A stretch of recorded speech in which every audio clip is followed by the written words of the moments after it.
지난 시간 저는 며느리 지연이에 대한 서운함이 너무 오래 쌓여 결국 고소장까지 들고 경찰서 문 앞에 서게 됐었습니다. 그런데 문고리를 잡는 그 순간 마음 한쪽이 스르르 무너지는 것 같더군요. 내가 왜 이렇게까지 왔을까 돌아보게 되었지요. 그날 밤 지연이에게서 전화가 왔습니다. 서로 그동안 말하지 못했던 이야기들을 작은 목소리로 천천히 꺼내다 보니 오해였던 부분들이 조금씩 풀려나가더군요. 완전히 달라졌다고 할 수는 없었지만 제 마음에 아주 작은 틈이 생긴 건 분명했습니다. 그리고 그 다음 날 남편의 서랍에서 제가 알지 못했던 편지 한 통을 발견하게 되었습니다. 그러면 다음 이야기 시작할게요. 요 며칠 사이로 남편은 말수가 눈에 띄게 줄었습니다. 중풍으로 말문이 느려진 지는 좀 되었지만 그래도 전에는 뭐라도 툭툭 내뱉고 제가 조금만 바쁘면 정수나 물 좀 줘. 이런 말이라도 했거든요. 그런데 요즘은 말하려 해도 단어가 잘 안 나오는 듯 입술만 달싹거리고 소리 없이 손만 까닥거립니다. 그 모습이 어쩐지 자꾸 마음에 걸렸습니다. 남편 방문을 열어보니 그 사람은 안쪽 창가 쪽에 누워 천장을 멍하니 보고 있었습니다.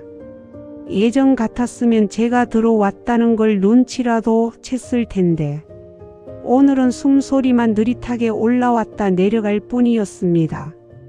여보, 죽 좀 드실래요? 입맛 없으면 조금만이라도 먹어요. 그래야 기운 차리지요. 남편이 고개를 아주 작은 각도로 끄덕였습니다.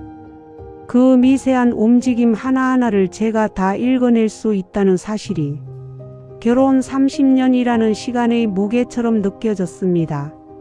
숟가락을 살짝 떠서 남편 입가에 대주니 천천히 받아 먹었습니다. 뜨겁지 않은지 간은 맞는지 묻고 싶었지만 남편은 입을 또렷하게 열기도 힘든 듯 숨을 한번 길게 내쉬며 고개만 끄덕였습니다. 그렇게 반쯤 먹인 뒤 베개를 정리해주고 이불도 정리해줬습니다. 남편은 제 손목을 아주 잠시 잡았다가 힘이 빠지는 듯 놓았습니다. 그 따뜻한 체온이 이상할 만큼 오래 남아 있었습니다. 왠지 모르게 불안했습니다. 남편이 더 이상 내 손을 잡아줄 수 없을 날이 조금씩 다가오고 있는 듯한 느낌이 들어서요. 남편이 다시 눈을 감고 잠든 것 같아 방 안을 살금살금 정리하다가 옷장 아래쪽 서랍이 이상하게 불룩 올라와 있는 게 보였습니다. 딱 보기에도 정리정돈과는 거리가 먼 뭔가를 급하게 넣어둔 모양새. 사실 그 서랍은 결혼하고 거의 내내 남편만 건들던 공간이었습니다. 각종 영수증, 병원 진료표, 약봉지 그런 게 뒤섞여 들어있는 곳이었죠. 이제는 나도 좀 정리를 해야겠다. 여보도 이렇게 오래 간병 받아야 할지 몰랐겠지. 혼잣말을 하고 서랍을 열었습니다. 오래 안 열었던 탓인지 서랍이 뻑 소리를 내며 반쯤 걸려 열렸습니다. 안에는 예상대로 병원 영수증과 진료 안내장이 잔뜩 들어 있었지만 그 밑에서 눈길이 멈췄습니다. 누런 봉투 하나. 어디서 본 듯한 아주 익숙한 필체. 정순에게 제 이름이 적혀 있었습니다. 그 순간 심장이 잠깐 멎는 듯 했습니다. 온몸에 힘이 싹 빠지는 것처럼 바닥이 기울어지는 느낌. 정순에게 남편이 평생을 살면서 나에게 뭘 남기고 싶어 편지까지 썼을까요? 그 사람은 사랑 표현이 서툴기 짝이 없던 사람입니다. 결혼식 때도 행복하게 살자는 말 한마디 못하던 사람인데 나한테 편지를. 손끝이 떨렸습니다. 봉투를 들어 빛에 비춰보니 안에 종이가 두세 장은 들어있는 듯 했습니다. 나는 그 자리에서 남편을 돌아보았습니다. 침대 위에서 마치 오래된 나무처럼 말없이 누워있는 남편. 그 사람의 숨결이 방 안에서 아주 작게 올라왔다 내려갔다 했습니다. 그 모습이 왠지 모르게 편지 봉투보다 더 슬프게 보였습니다. 언제 이것을 썼을까?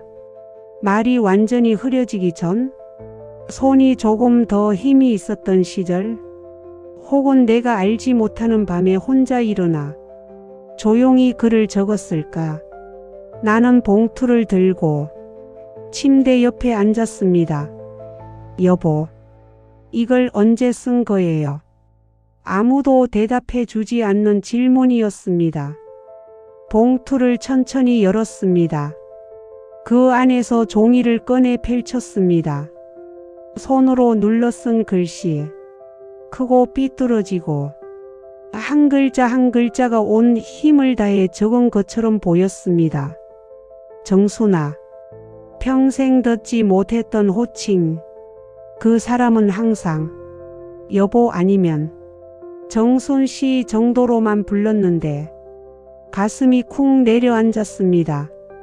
몸이 자꾸 안 좋아져서 혹시라도 말을 못하게 되면 이 편지를 읽어주길 바라며 쓴다. 저는 종이를 꼭 쥐었습니다. 글씨마다 남편의 기침 소리, 숨소리, 그리고 나를 바라보던 그 눈빛이 겹쳐 보였습니다. 정순아, 너한테 참 미안하다. 살면서 고맙다는 말도 제대로 못하고 고생시켰다. 눈물이 문장 사이를 따라 흘러내렸습니다. 지연이한테 너무 세게 하지 마라. 그 애는 겉으로는 멀쩡하지만 속은 많이 여린 애다. 지연, 며느리. 며칠 전 그 애가 문턱에서 뜸 들이며 했던 말이 떠올랐습니다. 어머니, 제가 뭐 잘못한 게 있으면 말씀해 주세요. 그 불안한 눈빛, 말끝마다 숨기려 했던 떨림. 나는 그 애를 단단하게 보고 있었지. 요즘 애들은 예민하다, 눈치가 많다, 버릇이 없다. 그렇게 생각했던 내가 너무 단순했던 걸까? 남편 편지 속 문장 하나하나가 마치 방 안의 공기를 바꿔놓는 듯 했습니다. 정순아, 너도 힘든 거 아는데 내가 힘든 만큼 다른 사람도 힘들 수 있다. 부디 너무 마음 닫지 마라. 나는 편지를 무릎 위에 올려놓고 고개를 숙였습니다. 여보, 당신은 이 모든 걸 보고 있었구나. 그때였습니다. 현관문이 철컥 열리는 소리. 엄마 나왔어. 민수 목소리였습니다. 나는 슬며시 눈물을 닦고 편지를 손에 쥔 채 거실로 나왔습니다. 왔냐 민수야. 회사 일찍 끝났나 보네. 민수는 제 표정을 보더니 금방 눈빛이 바뀌었습니다. 엄마 무슨 일 있으세요? 얼굴이 좀. 나는 봉투를 테이블 위에 올려놓았습니다. 이거 너희 아버지가 쓴 편지다. 민수 눈이 커졌습니다. 아버지가 편지를요? 그래. 하나는 내 거고 하나는 내 거다. 민수는 말없이 봉투를 들었습니다. 그의 손끝이 아주 작게 떨렸습니다. 나는 속으로 중얼거렸습니다. 민수야, 내가 읽게 될 그 글들이 너를 어디로 이끌지 엄마가 다 알 수는 없다. 민수는 봉투 끝을 열기 직전 저를 한번 바라봤습니다. 엄마, 괜찮으세요? 저는 고개만 끄덕였습니다. 그리고 민수는 천천히 아주 조심스럽게 편지를 펼쳤습니다. 민수가 편지를 펼쳤을 때 그 아이 손등에 힘줄이 도드라진 게 눈에 들어왔습니다. 그 작은 변화를 보고 있으려니 마치 내 속을 들여다보는 것처럼 묘한 기분이 들었습니다. 민수는 한참 동안 아무 말도 하지 않고 글자를 따라 내려갔습니다. 나는 숨을 죽인 채 그 얼굴만 바라보고 있었습니다. 눈동자가 움직이는 속도, 입술 끝이 살짝 달싹였다 멈추는 순간들. 그게 다 마음속에서 무언가가 흔들리고 있다는 증거처럼 느껴졌거든요. 얼마나 지났을까요? 민수가 종이에 시선은 둔 채 천천히 입을 열었습니다. 엄마. 목소리가 아주 조금 갈라져 있었습니다. 응, 민수야. 아버지가 이렇게 글을 많이 쓰실 줄 몰랐네. 나는 피식하고 웃으려다가 입가만 겨우 움직였습니다. 그러게 말이다. 살아서는 말 한마디 제대로 못하던 사람이 종이 앞에서는 말을 하긴 하셨나 보지. 민수는 내가 하는 말을 듣고도 표정을 쉽게 바꾸지 못했습니다. 그러다가 종이를 조금 더 단단히 쥐며 말했습니다. 엄마, 아버지가 제일 먼저 쓴 말이 뭔지 알아요? 뭔데? 민수는 편지 첫 줄을 눈으로 다시 후더니 조용히 읽어 내려갔습니다. 민수야, 나는 내가 자랑스럽다. 이렇게 써 있어요. 순간 가슴 한쪽이 덜컥 내려앉았습니다. 민수 아버지 입에서 그런 말을 직접 들어본 적이 내 기억에도 거의 없었거든요. 민수에게는 더더욱. 그래, 내 아버지가 원래 말로는 그런 소리 잘 못하는 사람이었지. 민수는 씁쓸하게 웃다가 다음 줄을 읽었습니다. 내가 집이랑 직장이랑 왔다 갔다 하면서 얼마나 힘든지 안다. 나 때문에, 엄마 때문에 내 삶이 너무 무거워지지 않았으면 좋겠다.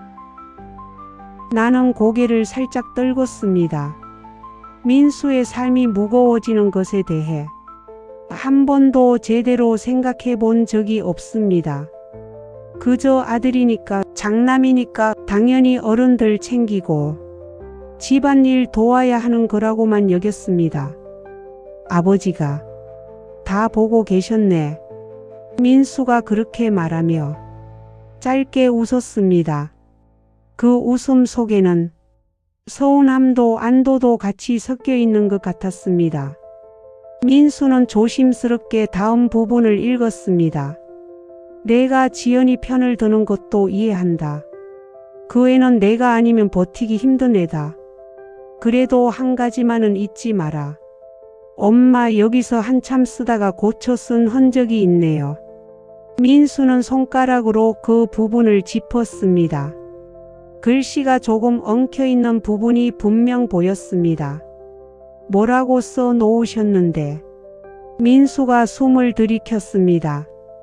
내 어머니도 너만큼 지연이만큼 외로운 사람이다. 이렇게요. 그 말을 듣는 순간 나는 눈을 질끈 감았습니다. 외로운 사람. 누군가 나를 두고 그런 단어를 쓴 적이 있었나. 늘 강하다, 억척이다, 버틴다 그런 말만 들었지. 외롭다는 말은 누구 입에서도 한 번도 나오지 않았습니다. 엄마. 민수가 조심스레 나를 불렀습니다. 응. 아버지가 진짜 이런 글을 쓸 줄 몰랐어요. 그냥 다 알고 계셨던 것 같아요. 엄마도, 지연이도, 나도. 나는 억지로 웃음을 지어 보였습니다. 말로는 한 번도 그런 티를 안 내더니 참 얄궂은 사람이야. 이제 와서 편지로 이러고 있으니 입으로는 그렇게 말했지만 마음속 어딘가가 조용히 쿡 하고 찔린 느낌이었습니다. 엄마. 민수가 다시 입을 열었습니다. 여기 지연이 얘기도 있어요. 그 말에 손끝이 살짝 굳어졌습니다. 뭐라고 했는데? 민수는 숨을 고르고 도박도박 읽었습니다. 지연이를 너무 미워하지 마라. 그 애는 자기 자리에서 할 수 있는 만큼은 하고 있다. 너희 어머니 앞에서는 뭐든 틀릴까봐 겁을 먹는다. 나는 그 말에 한참 동안 아무 말도 못했습니다. 예전 어느 날이 떠올랐습니다. 설날 아침이었어요. 지연이가 부엌에서 전을 부치다가 기름 온도를 잘못 맞춰서 한쪽은 타고 한쪽은 덜 익었을 때였습니다. 아이고, 요즘 사람들은 전 부치는 법도 모르나. 나는 무심코 그렇게 말했는데 그 순간 지연이가 딱 굳은 표정을 지었던 게 떠올랐습니다. 그때 남편이 뒤에서 슬쩍 제 어깨를 툭 치며 에이, 그냥 먹어. 탄 것도 맛있어. 하며 넘어가려 하던 모습까지 떠올랐습니다. 그때 나는 남편이 그저 지연이 편을 드는 줄만 알았지 그 순간이 그 애에게 얼마나 큰 상처였을지까지는 생각해 보지 않았습니다. 편지 한 줄이 예전 기억들을 줄줄이 끌고 나오는 것 같았습니다. 엄마. 민수가 조금 더 낮은 목소리로 말했습니다. 여기 마지막 부분이 제일 좀 그렇네요. 뭔데? 괜찮으니까 말해봐라. 민수는 눈을 한번 감았다 떴습니다. 민수야, 너는 둘 중 누구 편도 들지 마라. 내 어머니도 내 아내도 같은 편에 두려고 해라. 너는 그 둘 사이에서 벽이 아니라 다리가 돼야 한다. 나는 숨을 들이마셨다가 길게 내쉬었습니다. 벽이 아니라 다리. 그 말이 머릿속에서 오래 맴돌았습니다. 그렇게 간단한 말인데 왜 우리는 서로를 자꾸 벽처럼 느끼게 만들었을까? 나는 조용히 물었습니다.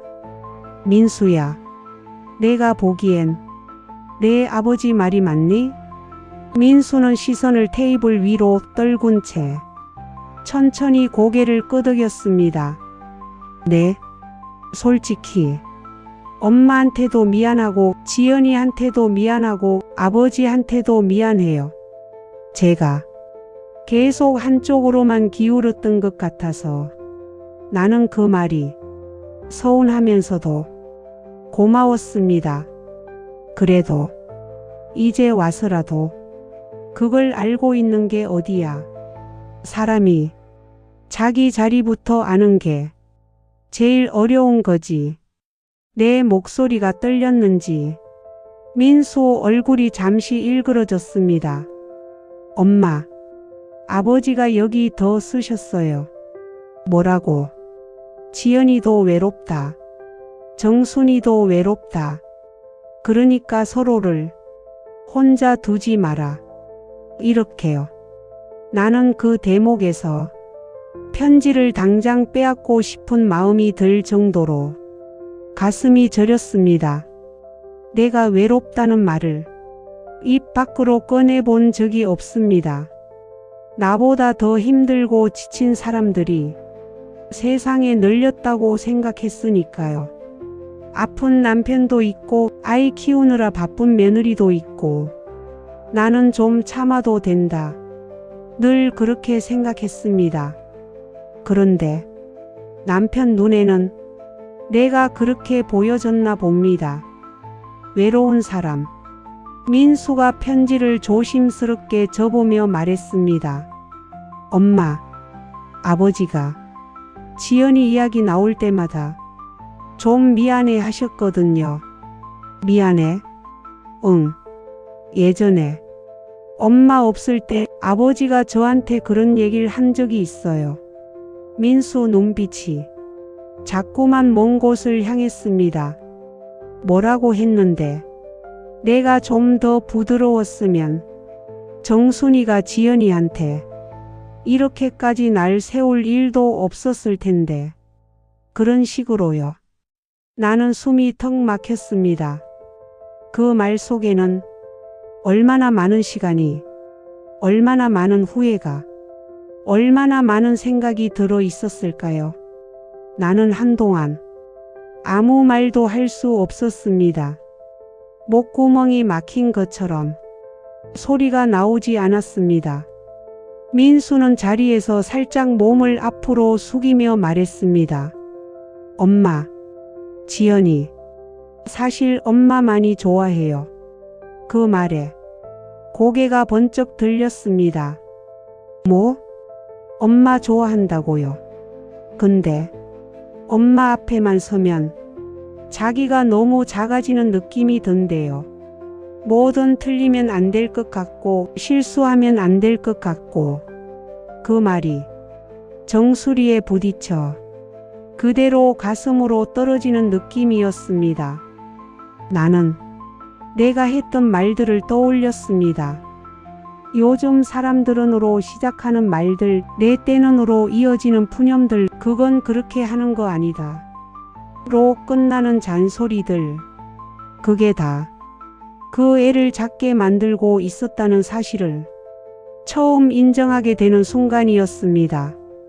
입술이 저절로 떨렸습니다. 그래서 그 애가 나를 무서워했던 거구나. 내가 스스로 중얼거리자 민수는 조용히 고개를 끄덕였습니다. 그렇다고 엄마 미워하는 건 아니에요. 정말이에요. 엄마한테 잘하고 싶은데 자꾸만 틀릴까봐 그게 겁나는 거라고 하더라고요. 나는 눈을 감았다가 떴습니다. 세상이 조금 기울어져 있었습니다. 같은 집, 같은 거실인데 갑자기 다른 곳처럼 느껴졌습니다. 그리고 그 순간 내 안에서 아주 작은 질문이 하나 생겼습니다. 그럼 나는 지금까지 뭘 보고 살아온 걸까? 민수가 잠시 말을 멈추고 손에 쥔 편지를 만지작거렸습니다. 종이 모서리가 살짝 구겨질 만큼 손끝에 힘이 들어가 있었습니다. 엄마, 응, 지연이가 한 번은 저한테 그러더라고요. 민수는 시선을 바닥으로 떨어뜨렸습니다. 뭐라고 했는데? 나는 어머니가 좋은데 왜 이렇게 무서울까? 이렇게요. 나는 그 말에 심장이 내려앉는 기분이었습니다. 좋아한다. 근데 무섭다.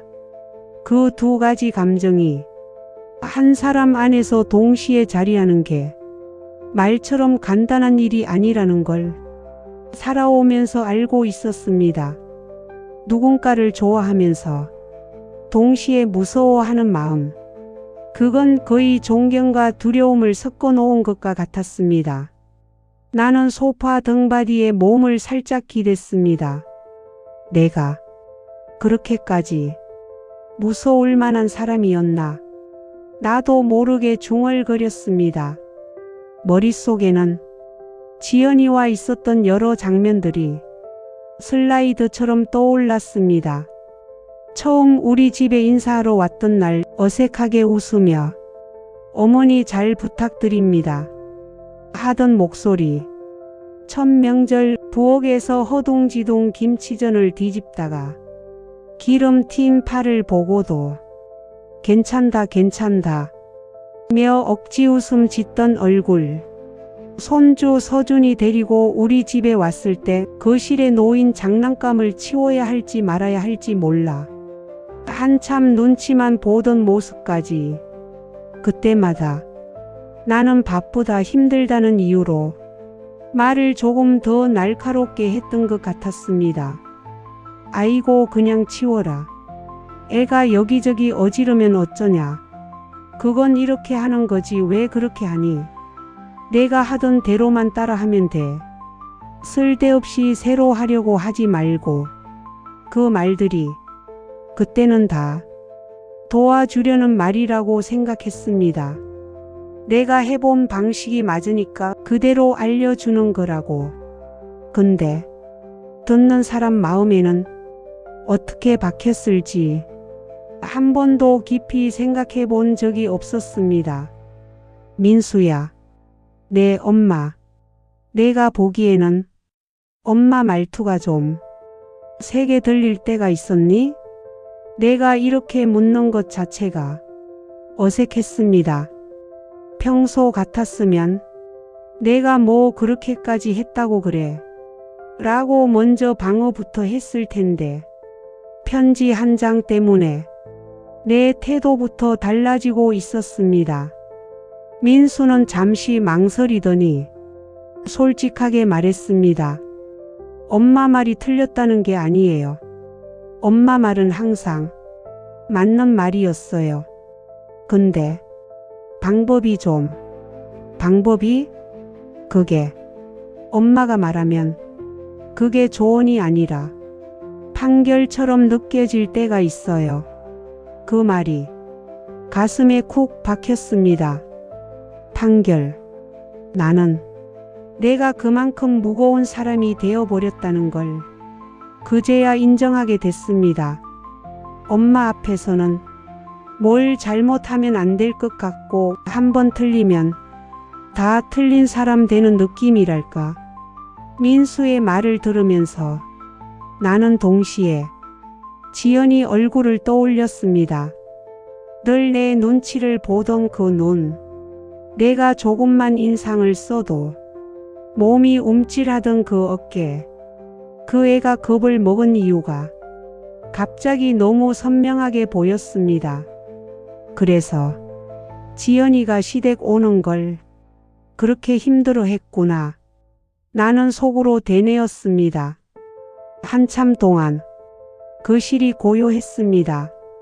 TV도 꺼져 있고 라디오도 꺼져 있습니다. 창 밖에서는 오후 햇살이 살짝 기울고 있을 뿐이었어요. 그러다가 나는 자리에서 조용히 일어났습니다. 민수야, 잠깐만. 어디가 엄마? 내 아버지한테 좀 다녀올게. 나는 천천히 남편 방으로 들어갔습니다. 남편은 여전히 누워 있었고 얕은 숨소리가 규칙적으로 들려왔습니다. 여보. 나는 침대 옆 의자에 앉았습니다.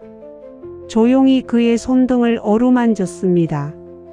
당신이 써놓은 편지를 오늘 내가 봤어. 그리고 민수도 읽었어.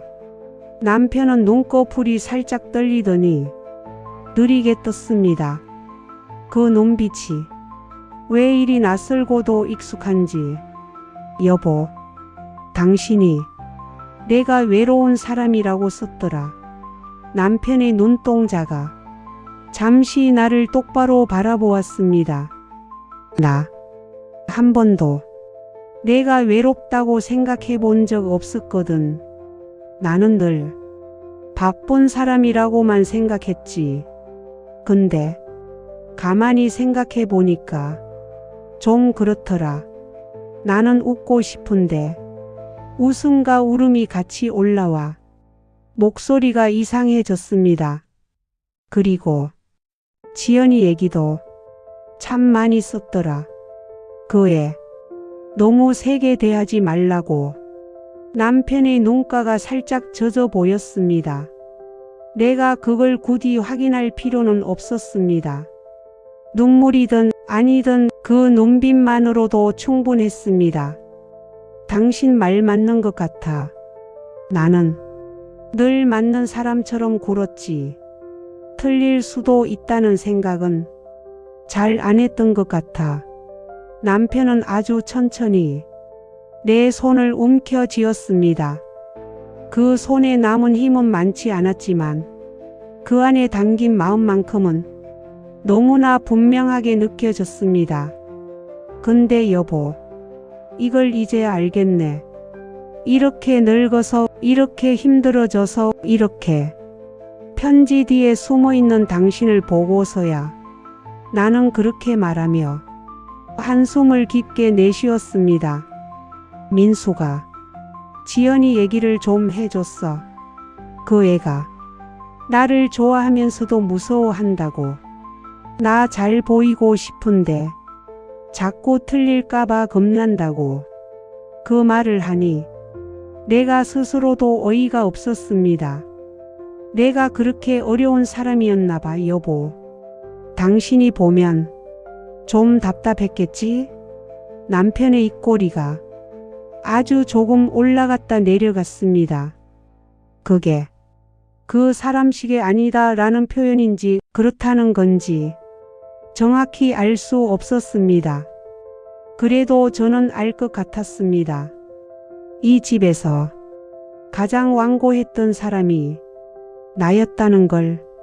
나는 남편의 손을 한 번 더 꼭 쥐고 방을 나왔습니다. 그 실로 돌아오니 민수가 소파에 기대 아버지 편지를 두 손으로 감싸 쥔 채 생각에 잠겨 있었습니다.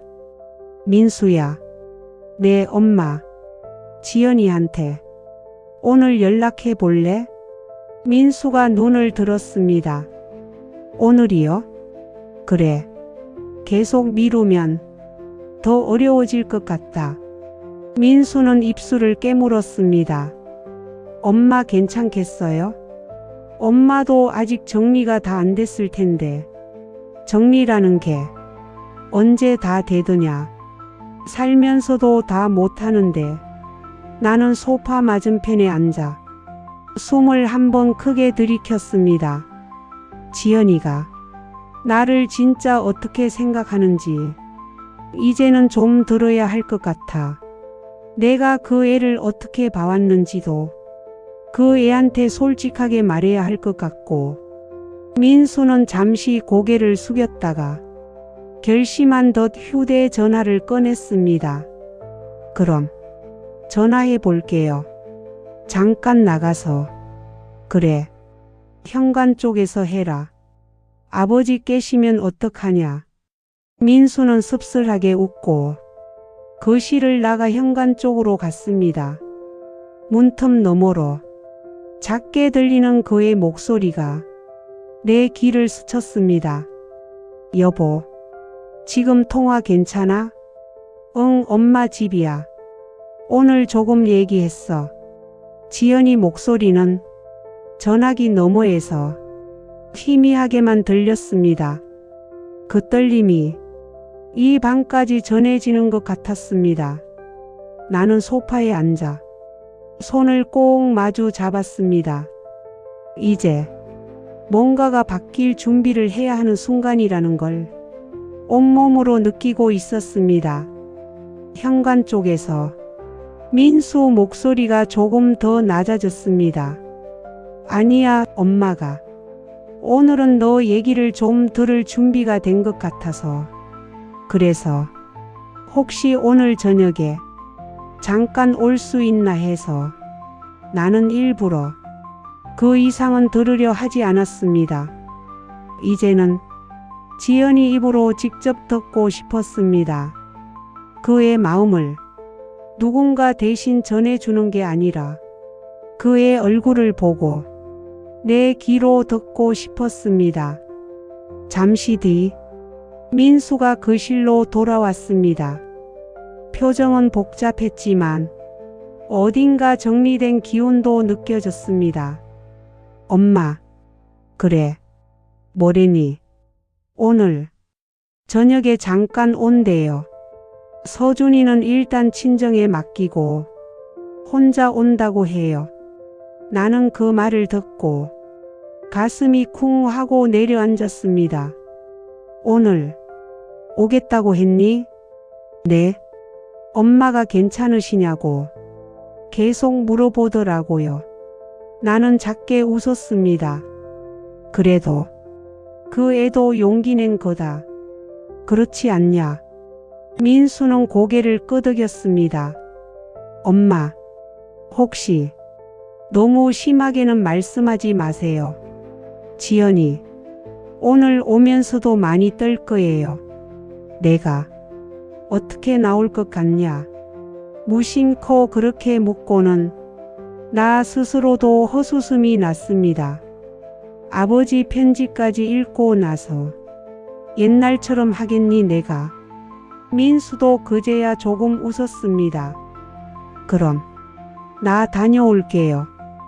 회사 쪽에 들렀다가 지연이 데리고 같이 올게요. 그래. 조심해서 와라. 민수가 나간 뒤 집안에 정적이 내려앉았습니다. 나는 한참 동안 그 자리에 가만히 앉아 있었습니다. 그러다가 어느 순간 벌떡 일어났습니다. 이러고 있을 때가 아니지. 먼저 부엌 싱크대를 정리하고 테이블 위에 쌓여있던 신문들을 가지런히 모아 한쪽으로 치웠습니다. 먼지 쌓인 TV 위도 한번 훔치고 소파 쿠션도 두들겨 자리를 정리했습니다. 괜히 집이라도 깨끗해야 그의 마음이 조금 편하겠지. 스스로에게 그렇게 말하며 움직이다 보니 시간이 조금씩 흘러갔습니다. 손은 분주한데 머릿속은 온통 지연 생각뿐이었습니다. 문을 열고 들어오면 뭐라고 해야 할까? 왔냐? 이렇게만 하면 너무 차갑게 들리려나? 고맙다. 이 말부터 해야 할까? 이야기를 어떻게 시작해야 하는지 도무지 감이 잡히지 않았습니다. 한참을 정리하다가 나는 남편 방으로 다시 들어갔습니다. 여보. 남편은 반쯤 눈을 감고 있다가 내 목소리에 고개를 살짝 돌렸습니다. 오늘 지연이가 온대요. 그 말에 남편 눈이 조금 더 크게 떠졌습니다. 민수가 전화했다네. 오늘 저녁에 서준이는 친정에 맡기고 온대. 남편의 눈가가 살짝 촉촉해지는 것 같았습니다. 나는 그 눈빛이 무슨 말인지 알 것 같았습니다. 그래, 드디어 오는구나. 잘해봐라. 서로 너무 다치지 말아라. 그 모든 말이 묵묵한 시선 속에 담겨 있는 것 같았습니다. 당신이 써놓은 편지 덕분이야. 나는 조용히 말했습니다. 그 편지 안 보고 내가 먼저 부르진 못했을 거다. 어쩌면 그 애가 평생 이 집 문턱을 못 넘게 했을지도 모르지. 남편은 손가락을 움직여 내 손을 찾았습니다. 나는 얼른 그 손을 맞잡았습니다. 여보, 오늘 그 애가 오면 나는 조금 다르게 말해볼게. 예전처럼 내 말이 다 옳다는 듯이 몰아붙이지 않고 그렇게 약속하던 말하니 남편의 숨소리가 조금 안정되는 듯 했습니다. 나는 남편 방에서 나와 거실 등을 조금 더 밝게 켰습니다. 노을이 지기 시작할 무렵이었어요. 창밖 하늘은 주황색과 보라색 사이 어딘가에서 천천히 저물고 있었습니다. 부엌에서 따뜻한 차를 내려 컵 2개를 식탁 위에 올려두었습니다. 혹시라도 지연이가 도착해서 손부터 따뜻하게 녹일 수 있도록 벽시계를 보니 약속 시간까지 이제 1시간 남짓 남아 있었습니다. 시간이 참 이상했습니다. 간병을 할 때는 하루가 너무 길게 느껴졌는데 이렇게 누군가를 기다리는 시간은 또 너무 짧게만 느껴졌습니다. 현관 쪽에서 문 열리는 소리가 난 건 해가 거의 다 넘어갈 무렵이었습니다. 철컥. 나는 심장이 쿵 하고 떨어지는 걸 느꼈습니다. 엄마, 나야. 민수 목소리가 들렸습니다. 그 뒤로 조금 더 작은 목소리가 따라 들렸습니다. 어머니, 저 지연이에요. 나는 잠시 눈을 감았다 떴습니다. 손바닥에 땀이 맺혔습니다. 소파 팔걸이를 살짝 짚고 일어나 현관 쪽을 향해 걸어갔습니다. 현관 앞에는 신발을 벗고 서 있는 민수와 그 뒤에 어깨를 조금 웅크린 지연이 서 있었습니다. 지연이는 고개를 깊이 숙이고 있었습니다. 어머니, 오랜만입니다. 그 목소리에 수많은 감정이 엉켜 있는 게 느껴졌습니다. 미안함, 두려움, 그리고 아주 작은 기대 같은 것들. 나는 그 아이를 잠시 바라봤습니다. 예전보다 살이 조금 빠진 것 같았고 눈 밑에는 피곤이 내려앉아 있었습니다. 그래도 그 아이는 이 집 문을 다시 넘어올 용기를 냈습니다. 가슴이 꽉 막혔지만 나는 천천히 입을 열었습니다. 지연아. 지연이가 놀란 듯 고개를 조금 들었습니다. 나는 깊게 숨을 들이마셨다가 내쉬었습니다. 그리고 아주 조용하지만 분명한 목소리로 말했습니다. 들어와라. 지연아. 그 순간 우리 집 거실 공기가 조금 달라진 것 같았습니다. 같은 집 같은 하루인데도 이 문턱을 넘어서는 순간 이야기의 결말은 어제와는 분명히 다른 곳으로 조용히 흘러가기 시작했습니다. 오늘의 이야기를 함께 들어주셔서 고맙습니다. 구독과 좋아요는 다음 이야기를 준비하는 큰 응원이 됩니다. 여러분의 생각도 궁금합니다. 비슷한 경험이나 이야기를 부담 없이 댓글로 한 줄 남겨주세요. 감사합니다.